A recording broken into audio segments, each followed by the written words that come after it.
Think you have to give up heat to have healthy hair? Not true. You can use heat regularly without ruining your hair if you do it the right way. And if you're already dealing with heat damage, don't worry, we'll talk about that too. In this video, I'm breaking down how to use heat safely, from choosing the right temperature to the best heat protectants that actually work. You'll also learn how to identify heat damage, what to do if your hair is already suffering, and how to manage it so you don't have to start over. Let's get into it. Heat damage isn't just one thing. It comes in different forms depending on how often heat is used, the temperature, and how well the hair is protected.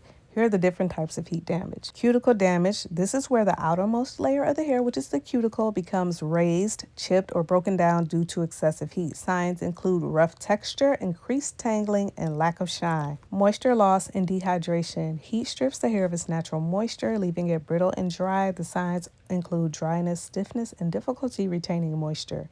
Loss of elasticity. The hair loses its ability to stretch and bounce back, making it prone to breakage. This is when your hair snaps easily when stretched and feels stiff or limp. High heat can break down your hair's protein structure, better known as keratin, weakening your hair strands. You will notice that your hair starts to feel mushy or overly stretchy when wet, and you'll also notice excessive breakage. Heat weakens the ends of the hair, causing them to split or break further up the strand. You'll notice thin, frayed, or frizzy ends and breakage occurring higher up the hair shaft. Another type of heat damage is permanent texture change. This is where your natural curl or wave pattern becomes permanently loosened or straightened. You'll notice that sections of your hair no longer curl or wave, or you'll have uneven curl patterns. And then there's bubble damage. This occurs when heat is applied to damp or wet hair and water inside your strand turns to steam, which creates bubbles inside the hair shaft. Signs of bubble hair damage include weak spots in the hair, sudden breakage, and brittle strands. High heat can cause oxidative damage, making color-treated hair fade faster or shift in tone.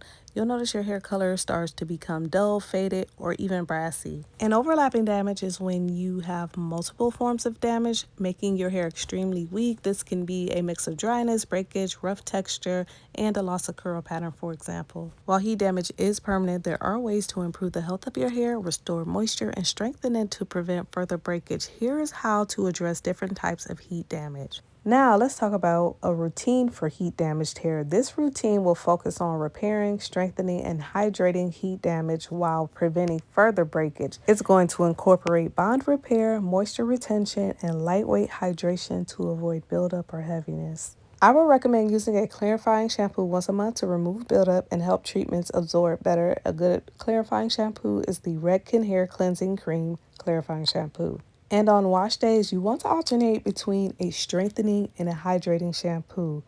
For the first week, you can use a protein shampoo, which is strengthening, such as the JOICO K PAK Reconstructing Shampoo.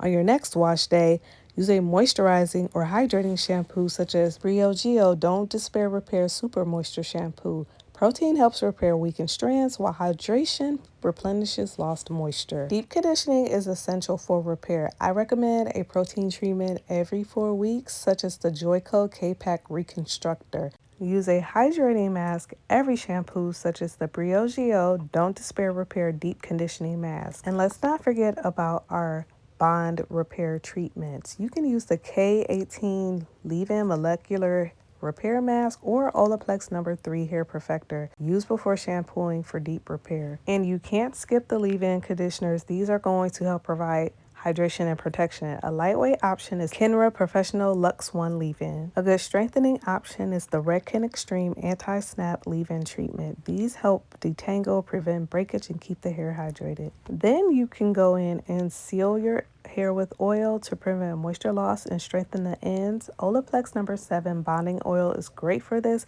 and Kerastase also has a hair oil that is amazing. An important part of caring for damaged hair is protecting it, especially while you're sleeping. Of course, you already know. Wrap your hair in a silk or satin scarf and use a satin pillowcase to reduce friction and breakage. When experiencing a loss of curl pattern due to heat damage, the goal is to have a uniform look while your hair is transitioning. This is where styles incorporating flexi rod sets, Bantu knot outs, and braid outs come into play. Now, if you love using heat on your hair regularly, there are ways to help prevent and minimize potential heat damage. It all starts with a strong, healthy foundation. Balancing moisture and protein and incorporating bond building products are especially important in this case. If you use heat on a regular basis, a bond building system such as OLAPLEX or K18 will make a huge difference in helping to reinforce and prevent breakdown of your hair bonds. Heat protectants are non-negotiable. They create a barrier that reduces heat exposure and prevent protein breakdown. You want to look for ones that protect up to 450 degrees. I like to use a heat protectant both before blow drying and after blow drying. Here are some heat protectants that you can use before the blow dry. You apply these to damp hair and distribute evenly. And I use a serum after blow drying, such as the Design Essentials Silk Essentials or a Mica Blockade. When flat ironing your hair, keep the temperature on the lower side. I'm going to pop up some recommended temperatures, but these settings also depend on the health of your hair and other factors such as whether you have chemically treated or color treated hair. Never exceed 450 degrees. This permanently breaks protein bonds, leading to irreversible damage. Personally, in the salon, I don't use heat above 370 degrees. When blow drying, use a nozzle attachment for concentrated airflow. When it comes to blow dryers, my favorite blow dryer is the Hymo Air Hype. This ionic blow dryer cuts drying time in half while using less heat.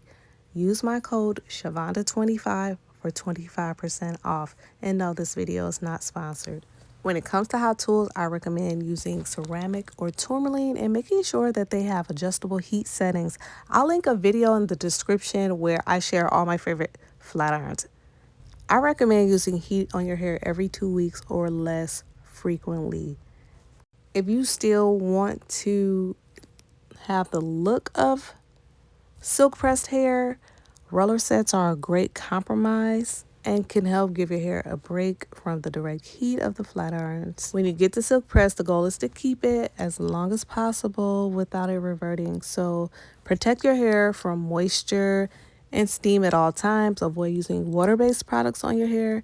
And if you're not out and about, keep your hair wrapped. And at the gym, a good way to prevent the sweat from causing your roots to revert is to pull your hair back in 1 or 2 ponytails and use a moisture absorbing headband. Depending on your preferred style, you can pin curl or rod the ends of those ponytails. If you notice that your roots start to become puffy with your silk press, instead of reaching for that flat iron to try to straighten the hair, embrace that texture and use flexi rods, bantu knots, or braid outs to help make the texture more consistent. Now that you know how to keep your hair strong, healthy, and protected from heat damage, it's time to take action. Don't forget to hit that like button, subscribe if you haven't already, and drop a comment below letting me know your favorite product to prevent heat damage. If you're looking for more tips on maintaining healthy hair, I've got plenty of other videos to help you out.